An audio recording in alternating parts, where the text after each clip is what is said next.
Joko Kendil gimana Ki? Safir. Saya itu nggak mau nanggapin orang lain, Gus, jujur aja. Saya aja banyak yang suruh nanggapin sampean sama pesulap merah, saya nggak mau. Bagi saya udah urusan masing-masing. Saya lebih seneng muhasabah aja. Buat apa menilai orang? Yang baik itu nilai diri kita sendiri aja lah. Karena kita masih banyak dosa, banyak salah lah, malu, Gus. Kalau sampean baru mantap, tanggapannya jenengan gimana? Tanggapannya Gusnya gimana coba? Ayo. Iya Bang. Makanya saya tanya ke jenengan kan gini, ada yang beranggapan itu orang sehat, badannya kuat, ngapain jalan aja kayak gitu kan? Pokoknya mending kerja kayak gitu. Ini kan satu pandangan orang yang nggak suka. Ada lagi yang suka, nih beliau sedang beriadah begitu, sedang mencari jati diri gitu. Kalau tanggapannya jenengan gini, lagi viral kalau di masalah itu ini TikTok. Oke, kita nggak usah nanggepin ini aja ya, nggak usah nanggepin beliau Joko Kendil gini. Kalau masalah laku, memang orang itu punya spirit masing-masing, punya jiwa spiritual masing-masing. Seperti saya dulu, memang saya pernah jadi musafir, tapi nggak lama. Tapi selama saya bergaul dengan teman musafir, sebagian musafir itu banyak yang ternyata lari dari hidup, pelarian. Jadi ada masalah, kemudian dia lari dari kehidupan untuk menjauhi masalah. Itu banyak musafir seperti itu. Tapi saya nggak ngomong semua ya. Banyak utang, masalah keluarga dan sebagainya. Nah, kalau saya memang seneng. Sudah seneng saya ke makam-makam keramat, ziarah ke rumahnya kiai-kiai. Saya seneng. Bukan karena kurang kerjaan, enggak. Saya memang tuntunan hati ya. Jadi saya ke makam sampai seminggu dan sebagainya. Tapi waktu itu belum nikah, jadi nggak ada tuntutan ya. Ibu saya juga mengizinkan karena di situ saya sembari jadi musafir saya jualan, yang nggak saya sebutkan jualan apa saya. Nah gitu. Jadi memang kalau orang nggak paham mesti mikirnya ngapain kok. Harusnya kerja, usaha, dari bermanfaat untuk orang lain. Ya iya, ada benernya. Tapi jauh lebih baik kita berspiritual, meningkatkan jiwa spiritual. Puasa, laku itu juga harus ada manfaatnya. Karena manusia yang tidak bisa bermanfaat untuk orang lain itu bagaikan bangkai hidup. Itu kalau menurut saya, Gus. Ya karena saya orang tua ya. Jawaban saya ya sebisanya gitu aja, Gus. Itu. Ya. Kalau Gus Samsudin kan orang laku, senengannya kemana-mana dulu, sampai nggak pulang-pulang berapa tahun, Gus? Saya 5 tahun dulu nggak pulang. Loh kan? Saya dulu pernah sempat gila dulu di rumah. Mungkin kayak Samuel rasa paham. Jadi saya dulu pernah ketika pertama kali dikasih amalan aurat dikir ismuzat itu yang dikir Allah itu pernah ketika dikir itu nangis ketawa sendiri gitu. Kenapa? Karena melihat semua hal, melihat orang lain, melihat gunung, melihat sungai, melihat pohon, itu yang saya lihat Allah. Ini bahasa seperti ini bahaya kalau diomongkan di luar. Jadi saya melihat semua orang itu, melihat semua yang di depan saya itu Allah. Jadi semua itu nggak ada, yang ada hanya Allah. Jadi setiap hari itu saya hanya ketawa dan menangis. Ketawa nangis itu. Terus saya kan dianggap orang gila gitu. Setelah itu akhirnya saya keluar dari rumah karena keadaan seperti itu. Saya bertanya-tanya ke beberapa kiai, termasuk waktu itu saya ke Pondok Buntet. Saya sempat juga ke Pondok Tempuran di wilayah Sumeneb, Madura. Pernah juga saya 3 bulan di makomnya Syekhona Khalil, di sana 3 bulan. Saya tanya ke beberapa orang yang saya anggap tahu, ada yang mengatakan saya itu udah berhenti kamu wiridnya, kamu itu syirik gitu. Ada yang mengatakan wes gak usah dilanjut, no kok gendeng kayak gitu. Terus sampai akhirnya saya ketemu Mbah Hamid. Mbah Hamid itu pengasuh Pondok Condromowo.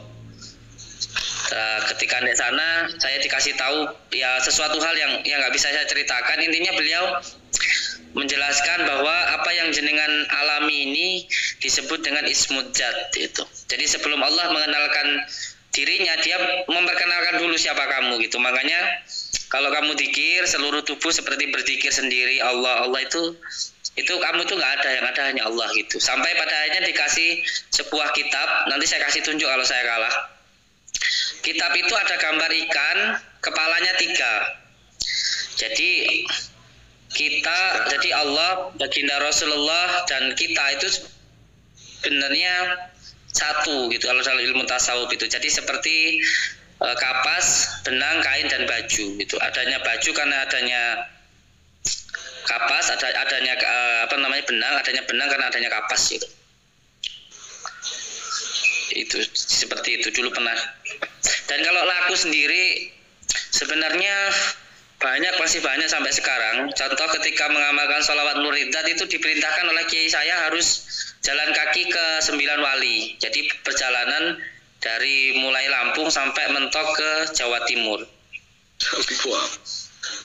Jadi bukan maksud saya bukan pengangguran, bukan juga lari dari masalah, bukan juga karena nggak ada kerjaan ya. Karena waktu itu saya punya karyawan itu 17. Saya waktu itu masih punya karyawan 17 yang bekerja di tempat saya di pengepul barang bekas itu. Tapi semuanya saya tinggalkan gitu. Karena apa? Karena tentang batin ya, kepuasan batin. Tentang sami'na wa ata'na kita ke guru. Jadi saya jalan kaki. Mungkin orang-orang di Alas Purwo sudah paham dengan saya karena saya di sana lama. Saya di Alas Purwo itu ketemu sama namanya Pak Namung. Sampai sekarang beliau masih di Alas Purwo itu hidupnya di atas pohon. Sampai sekarang masih ada. Makanya kemarin saya mau ke sana. Beliau juga hidup di atas pohon itu bukan pengangguran. Beliau itu malah mendoakan seluruh warga Indonesia. Beliau itu malah salah satu penguat di negara kita itu karena banyaknya orang-orang yang masih kuat dalam bertirakat. Termasuk salah satunya Mbah Namung. Cuman beliau nggak mau dipublikasikan sih. Beliau nggak mau dipublikasikan. Siap. Termasuk kita saat ini enak-enak aja gitu, hidupnya bahagia, itu salah satunya doa dari orang-orang yang masih kuat tirakatnya ini. Jadi jangan menganggap rendah orang-orang yang bertirakat, berjalan kaki. Kita nggak tahu apa yang beliau lakukan, bisa beliau selalu mendoakan kita gitu.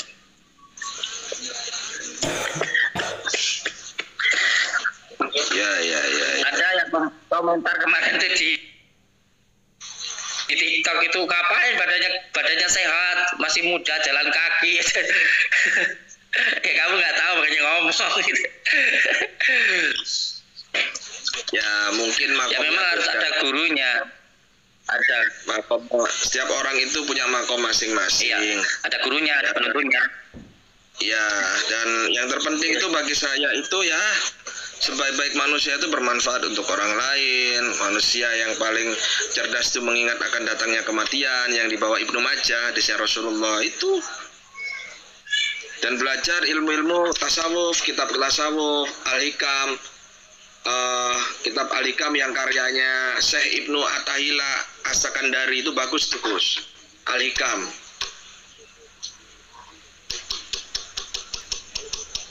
itu bagus. Cibulan, oh iya waktu itu saya di Cibulan terus buka angkringan, wah mantep tuh. Saran saya kalau belajar itu kitab ini Al-Hikam bagus Gus, karyanya Ibnu Athaillah, Syekh Ibnu Athaillah As-Sakandari itu keren. Cuman ya itu tadi, kalau nggak ada bimbingan mumet, bisa stres.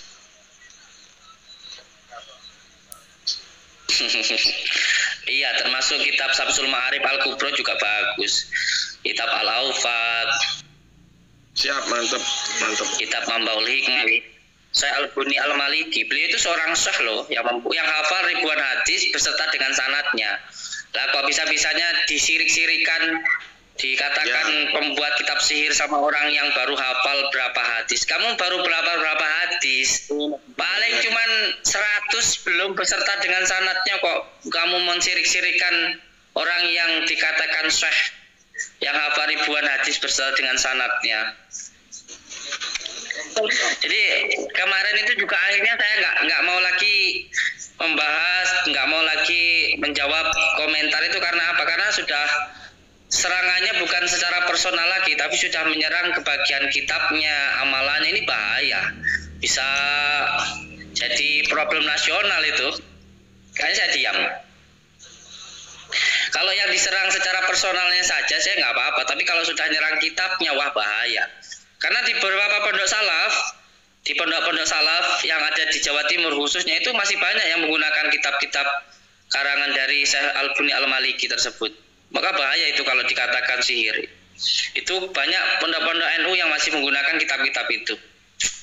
Sebenarnya kitab-kitab itu dipelajari hanya ketika seseorang itu sudah pada tingkatannya atau sudah ngaji di beberapa kitab Safinatun Najah, Salam Taufik, itu nanti baru ngaji kitab itu. Kalau belum ya belum, karena memang yang mengamalkan amalan ini, yang belajar ini harus kuat dulu tauhidnya, kuat dulu akidahnya kayak gitu. Karena kitab ini memang seperti pisau. Pisau itu tinggal bagaimana yang menggunakannya. Kalau yang menggunakan itu adalah orang tua, ibu-ibu, digunakan untuk ngiris berambang, untuk masak, kan bisa melayani suaminya, jadi suatu hal yang baik. Tapi kalau pisaunya dipegang sama preman atau dipegang anak kecil, ya berbahaya karena bisa untuk melukai orang atau untuk melukai atau untuk membuat kejahatan, kan begitu. Jadi tinggal bagaimana yang menggunakan. Contoh ya, di dalam kitab Syamsul Ma'arif itu ada amalan namanya butuhun ya. Butuhun itu untuk membuat seseorang itu jatuh cinta atau selalu cinta. Terus kalau selalu cinta itu digunakan untuk orang yang berumah tangga, terus dia sudah punya anak, mau bercerai. Ketika itu minta tolong kepada kita. Ya, minta kepada kita. Terus akhirnya kita buatlah butuhun, ditulis di piring. Setelah itu dipuasai 3 hari. Dipuasai 3 hari, terus di situ dituliskan nama istri sama suaminya. Lalu ditanam di rumah. Dengan meminta kepada Allah supaya suami istri ini selalu akur. Apa itu ya salah? Salah itu kalau seumpamanya digunakan untuk merusak rumah tangga orang lain, itu baru salah. Terus ada amalan di dalam kitab Syamsul Ma'arif itu untuk membuat seseorang tidak cinta ya, hilang mahabbahnya, hilang rasa cintanya, itu hilang. Semuanya seperti itu juga dikatakan katanya sihir. Kalau menurut saya tidak. Sekarang begini, kalau semuanya ada orang berumah tangga, ya, berumah tangga, terus dia itu perempuannya suka sama lelaki lain, sehingga dia itu selalu pengennya jatuh cinta sama lelaki lain, bukan pada suaminya. Akhirnya minta tolong sama kita. Kita pisahkan secara pilwilnya. Kita di situ ditulisin alif lam mim, kaf ha ya ain sin qaf, lalu ditulis nama perempuannya tuh sama laki-lakinya di pohon pisang. Nulisnya pakai tinta jafaron merah. Terus dipotong, terus setelah itu potongan 2 itu dipendam melewati sungai. Satu sungai sebelah sana, satu sungai sebelah sini. Terus kayak gitu, salahnya di mana coba? Kan gitu, salahnya itu di mana? Jadi tinggal yang menggunakannya kayak gitu loh. Ini katanya bikin orang nggak cinta, ini sihir, ini syirik, ini membuat orang jatuh cinta, ini sihir, ini syirik. Oh, sihir matamu. Gemes saya. Kadang-kadang gini loh, orang nggak ngerti tapi sok ngerti, itu nggak tahu ilmunya, tapi sok tahu, ini kan repot ya begini. Repot ini. Makanya saya kemarin setelah ada pembahasan tentang kitab, saya nggak bahas lagi saya mau dilok ini model ini, saya diem. Kenapa? Karena yang diserang bukan lagi personalnya. Kalau saya yang disalahin, saya terimalah, ya saya salah. Tapi kalau yang disalahin itu kitabnya, amalannya, wah ini bahaya, ini nggak benar kalau kayak gitu, bahaya itu. Karena ini adalah salah satu kekayaan di dalam agama kita ya. Di dalam agama kita itu sangat luar biasa. Termasuk Syekh Buni Al-Maliki itu memahami tentang dunia dan alam semesta, itu ilmunya itu ilmu perbintangan beliau paham, ilmu bulan, bahkan ilmu angin itu beliau paham. Jadi kalau orang Jawa bilang itu ilmu titen gitu loh, memahami gitu dengan cara beriadah, nanti ada isyarah, beliau tulis gitu. Jadi tidak sembarangan. Bukan juga apa namanya ilmu peramalan, itu bukan, itu ilmu titen gitu loh. Titen kalau tanggal ini begini, angin begini, itu semuanya ada di situ. Ya. Oh, tenang.